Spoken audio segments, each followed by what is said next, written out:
el encargado de diseñar los uniformes para las Olimpiadas, se acercó a Regina y le pidió usar el diseño de su vestido para las edecanes, ofreciéndole a cambio ser una de ellas. Con ello, el simbolismo diseñado por Regina se popularizó y ella se convirtió en la edecán del 68. Como aún no veían síntomas del despertar, todos los días iban a diferentes lugares ofreciendo espectáculos donde don Uriel era el animador. Don Rafael y Regina cantaban, don Miguel y sus hijos danzaban y don Gabriel hacía trucos de prestidigitación. Al terminar, Regina desconcertaba a los espectadores pidiéndoles que no les dieran ni dinero ni las gracias siquiera. Entre los espectadores siempre encontraban personas honestas y justas que se acercaban a preguntar la causa, a quienes invitaban a unas pláticas en la casa de Regina, donde se les explicaba su misión y se les pedía su colaboración. De esta forma, se fueron fundando los llamados Centros de Mexicanidad por toda la ciudad. El 22 de julio, Regina y su grupo fueron al edificio Chihuahua en Tlatelolco a fundar el Centro de Mexicanidad número 40, dirigido por una enfermera llamada Leticia Rojas. Regina se sentía desanimada por la lentitud del despertar. Con escasos 40 centros, estaba muy lejos de juntar antes de 6 meses las 400,000 personas para el ritual. En los periódicos se enteraba que otros lugares del mundo ya habían empezado a reaccionar. Protestas hacia los gobiernos locales se iniciaban con estudiantes para luego generalizarse. En Francia, Estados Unidos, Checoslovaquia, China, en todos lados, los gobernantes incapaces optaban por reprimir con violencia las protestas. Pero en México aún nada ocurría. El presidente Gustavo Díaz Ordaz se jactaba de tener el mejor sistema de control del mundo. Nada ocurría sin que sus agentes se enteraran, y todo se podía controlar mediante las diferentes organizaciones populares de su omnipresente partido, cuyos cargos de importancia eran ocupados por una red de complicidades y compromisos que aseguraban la fidelidad al régimen en turno. El mismo 22 de julio, un estudiante de la Vocacional 5 del Politécnico invitaba a una bella muchacha de la cercana preparatoria Isaac Ochoterena, afiliada a la UNAM, un refresco. Esto era en los alrededores de la Plaza de la Ciudadela. Ella pidió unos chicles de menta. Lo mismo hizo un porro que entró a la tienda. Este era uno más de los agentes gubernamentales que por la fuerza mantenían a los estudiantes controlados. Como la anciana de la tienda le dijo que ya no había chicles de menta, el porro robó los de la muchacha diciendo que el estudiante pagaría. Él los siguió y exigió los chicles. Se hicieron de palabras y gracias a sus habilidades de karate pudo evadir los ataques de navaja del porro, derribándolo de certero golpe. El porro reunió a su pandilla y buscó al culpable al salir de clases.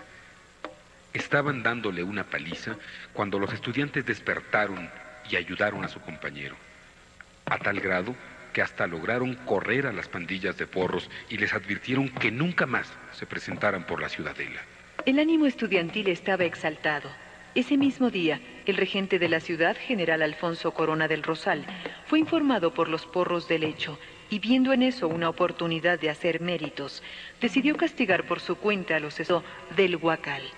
Convocó a los jefes de policía y granaderos para que al siguiente día atacaran las escuelas de los estudiantes revoltosos con gases lacrimógenos. Para eso hizo circular la falsa noticia a través de los medios que se había suscitado una pelea entre estudiantes del Politécnico y la universidad, por lo cual las fuerzas del orden debían intervenir. Esto indignó a los estudiantes conocedores de la verdad.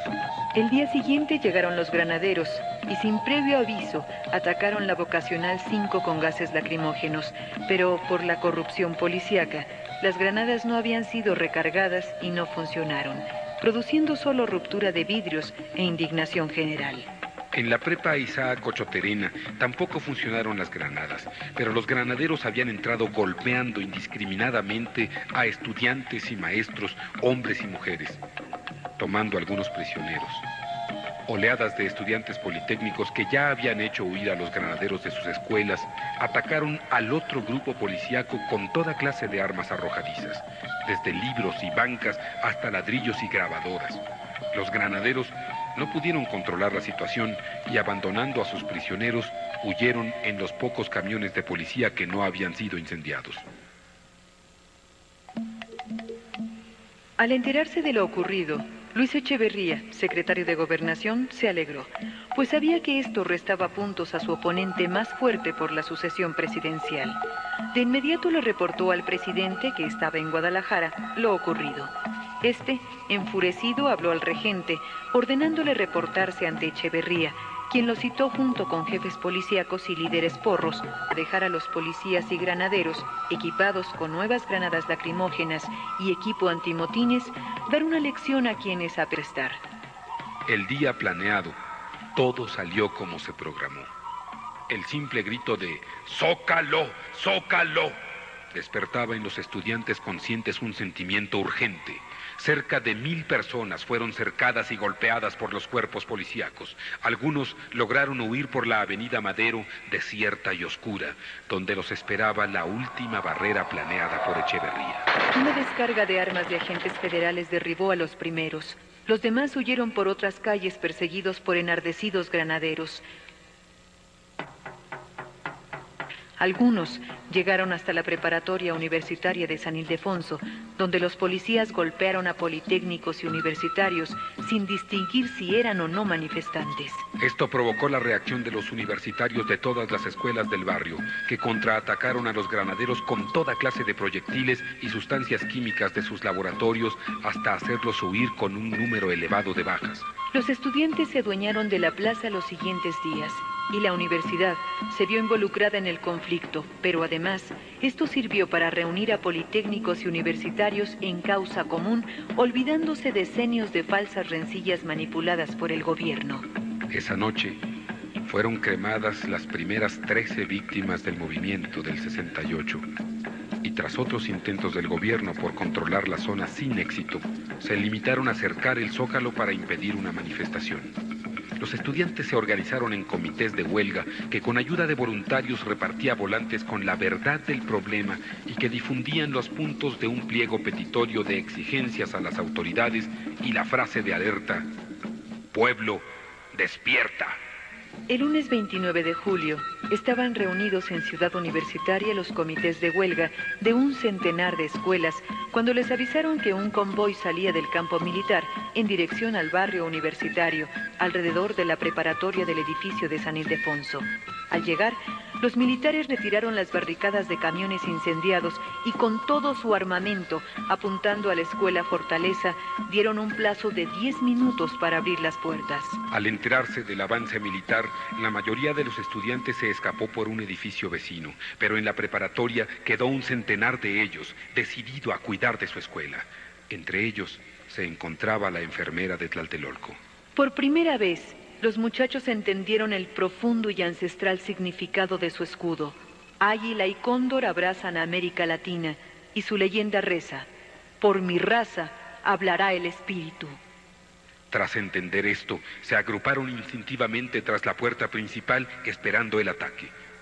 Al agotarse el plazo, el general a cargo de la operación decidió usar un bazucazo para volar la puerta de entrada y atacar.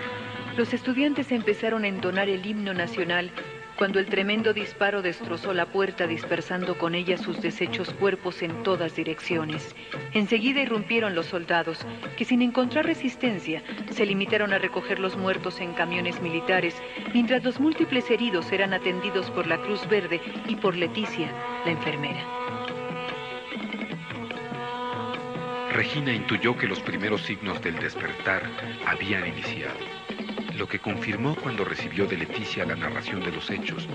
Después, por la televisión se enteraron de la reacción del rector de la UNAM, que protestó por la violación de la autonomía universitaria.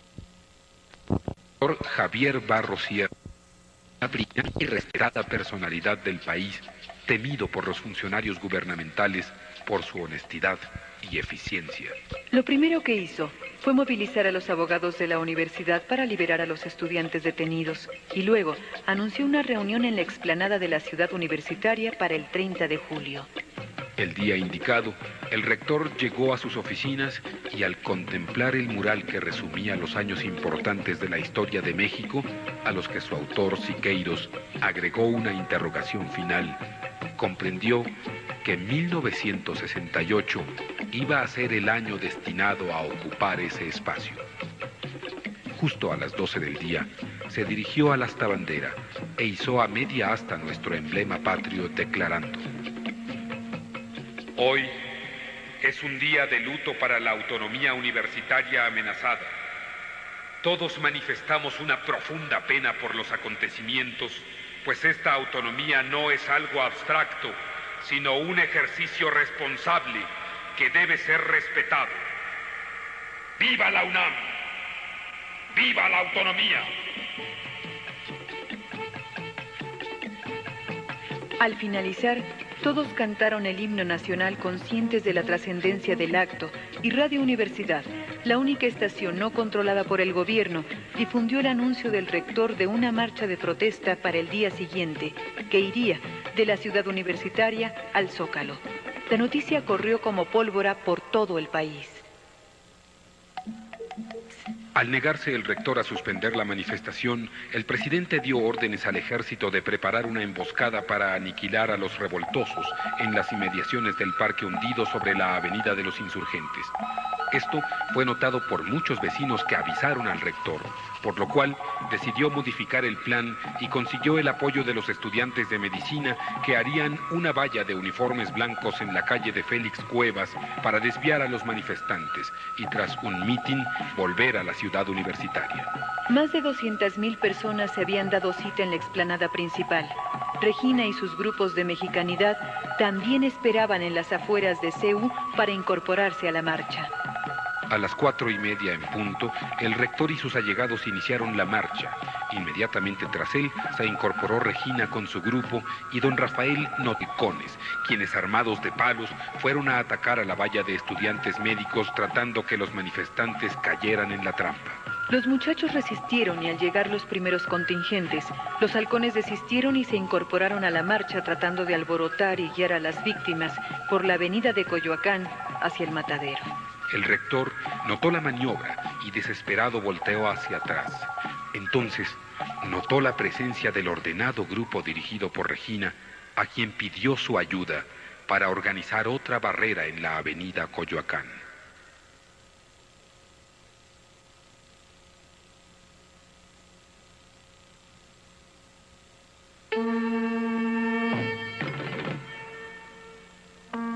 Regina asumió entonces